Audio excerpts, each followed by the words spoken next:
Assalamualaikum warahmatullahi wabarakatuh. Aum Swastiastu, Namo Buddhaya, salam sejahtera untuk semuanya. Hari ini sangat menggembirakan, masih bersama Mbah Kober 102. Kesempatan yang menggembirakan hari ini akan mengupas tuntas tentang Hari Renteng. Apakah Hari Renteng itu? Untuk acara pernikahan itu seyogianya jangan menggunakan Hari Renteng. Hari Renteng itu 3 hari berturut-turut, jumlahnya sama.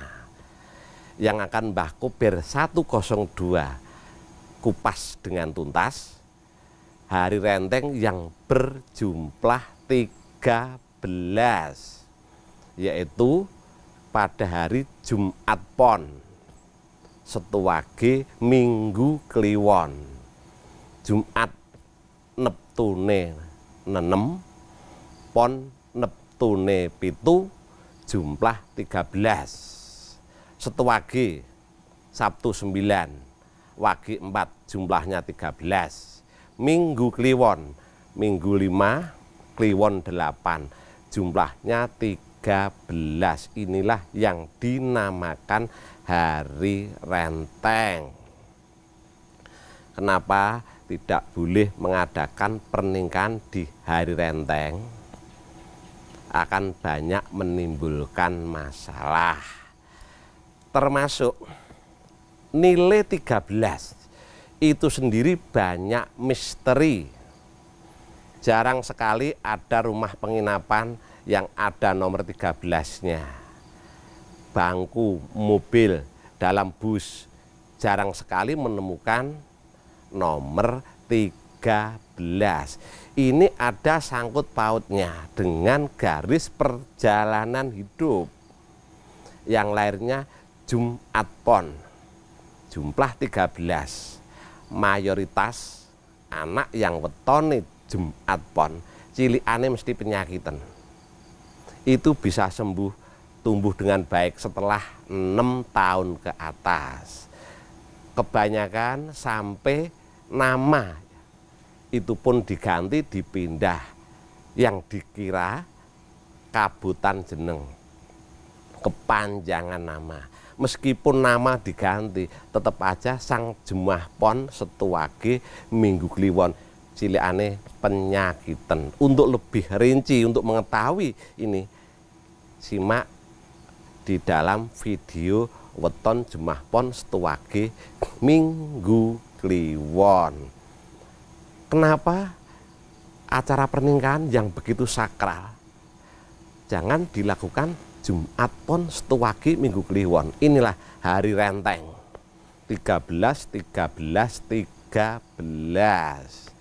Resiko kecil setelah mengadakan pernikahan, tidak lama manten putus di tengah jalan, yang berarti terjadi perpisahan. Ini adalah resiko kecil.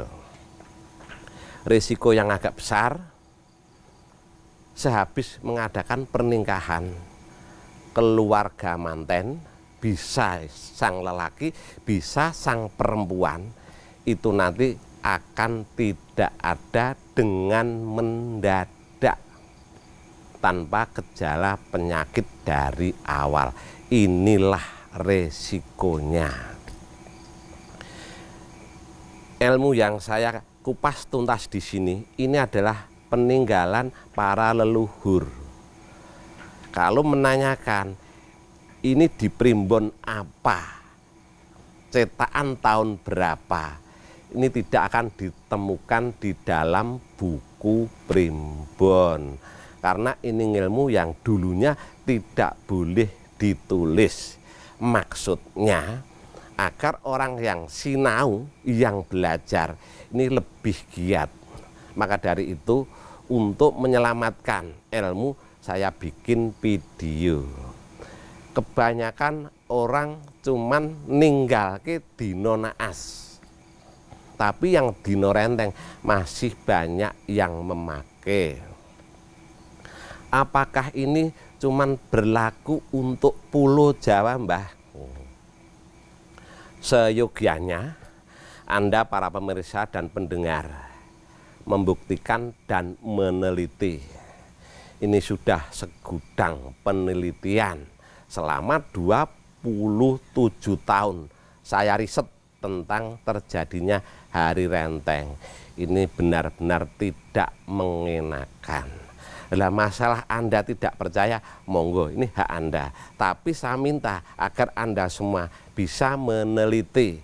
Contohnya punya saudara, punya tetangga yang nikah di hari renteng.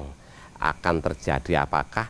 Benarkah? Nah, untuk yang di luar Jawa, untuk mengetahui pasangan hari Jumat pasangannya pon, sebaiknya membeli kalender yang ada pasangannya sing komplit.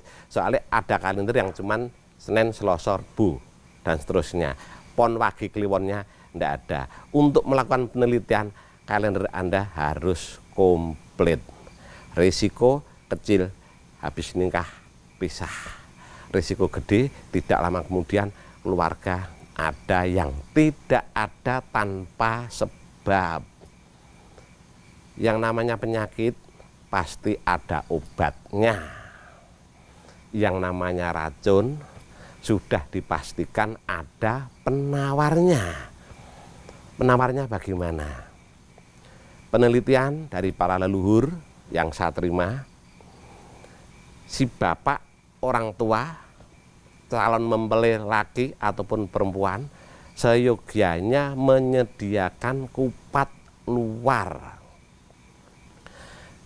Setelah tersedia kupat luar, karena 13 ini tempatnya di timur, disarankan kupat luar itu nanti diisi daun, bisa rumput, pastinya daun rumput yang tidak beracun. Contoh, bisa daun jeruk, daun cengkeh, daun bayem, bisa, atau rumput yang tidak mengandung racun. Ritual untuk penyelamatan, untuk penawar hari renteng, ritualnya membawa ini adalah kupat luar. Karena jumlah 13 nanti isinya daun sejumlah 13. Bukan 13 macam, tapi sejumlah 13 lembar. 13 tempatnya di timur, harus berangkat ke timur. Jam berapakah? Waktu yang paling tepat adalah jam 2 malam. Kita berangkat menuju ke timur jam 2 malam. Istilah wong Jawa ngelakoni topo mbisu sambil membawa kupat luar. Maksudnya topo mbisu, diam. Ketemu orang di jalan ditanya harus diam, tutup mulut. Inilah yang namanya topo mbisu. Biar mudah menemukan barang di waktu malam, kalau paginya tidak mencari dulu pasti akan kebingungan. Lebih bagus di waktu siang berjalan dulu ke arah timur. Daun apakah yang akan saya petik nanti? Nah, setelah menemukan entah itu daun cengkeh atau bayem atau daun jeruk, barulah setelah jam 2 malam melakukan ritual. Kenapa harus jam 2 malam? Ini adalah waktu yang paling tepat. Waktu untuk berjodoh. Apa yang dimohon akan dikabulkan. 1/3 malam, tepatnya adalah jam 2 malam. Setelah menemukan pohon yang akan dipetik daunnya, contoh adalah daun jeruk. Ini nanti kita berjalan ke arah timur, karena jumlah 13 di timur. Ini sebagai contoh ada. Ini adalah daun jeruk. Ini yang sudah berjumlah 13. Jangan sampai salah hitung. 13 dimasukkan ke dalam kupat luar. Nih caranya begini. Nah, setelah dimasukkan dibawa pulang. Langsung direbus. Setelah direbus, airnya diminum sekeluarga, 2 keluarga termasuk tamu undangan. Caranya bagaimana? Caranya mudah sekali. Air yang sudah mendidih, rebusan kupat luar ini dicampur ke untuk air yang membuat teh, air untuk memasak nasi, memasak sayur. Semua akan ikut makan, ikut minum. Setelah merebus, ini sang kupat luar ini harus dibawa ke sungai yang airnya mengalir. Setelah sampai di sungai, ini bisa dibuka. Maksudnya sebel siale men musno. Sukerto sengkolone ikut hanyut di dalam air. Nah, luar penderitaan, luar penandang. Seperti ini contohnya. Kenapa harus direbus? Karena orang hidup terjadi dari 4 unsur alam. Bumi, air, api, dan angin. Inilah, jadi harus pakai direbus. Sukerto sing saka geni bali ning geni, sing saka angin bali ning angin, sing saka banyu bali ning banyu. Ini tujuannya untuk menyelamatkan manten Sarimbit, untuk menyelamatkan keluarga. Mohon dicermati, dipahami, jangan sampai gagal paham. Saya ulangi lagi, ini adalah ngelmune wong Jawa, tinggalane para leluhur. Apakah ini berlaku untuk di luar Jawa? Terus terang, saya selaku Mbah Kubir 102 untuk di luar Jawa belum membuktikan. Tapi di Jawa Tengah bukti sudah tidak bisa dihitung dengan jari. Meskipun semua itu hari baik, tapi mohon Anda bijaksana dalam belajar, mencari ilmu, dalam penelitian, dalam riset. Semoga bisa memahami, bisa mencermati, bisa membuktikan. Kalau bisa, hindari hari renteng meskipun ada tolak balaknya. Lebih bagus kalau bisa menghindar. Yang sudah terjadi sepele. Kenapa Anda harus nikah di hari Minggu Kliwon? Jawabnya sepele. Kalau saya nikah di hari Minggu Kliwon, Pak Diku sing nang luar kota iso mulih, Mbah. Adikku sing neng luar kota iso mulih. Demi ditunggoni Pak Dene, adine Pak Ecile, ume, akhirnya nikah di hari renteng. Apa yang terjadi? Sangat tidak menyenangkan. Tidak sedikit yang pulang dari pernikahan terjadi hal buruk di perjalanan. Sampai di rumah terjadi hal yang sangat buruk.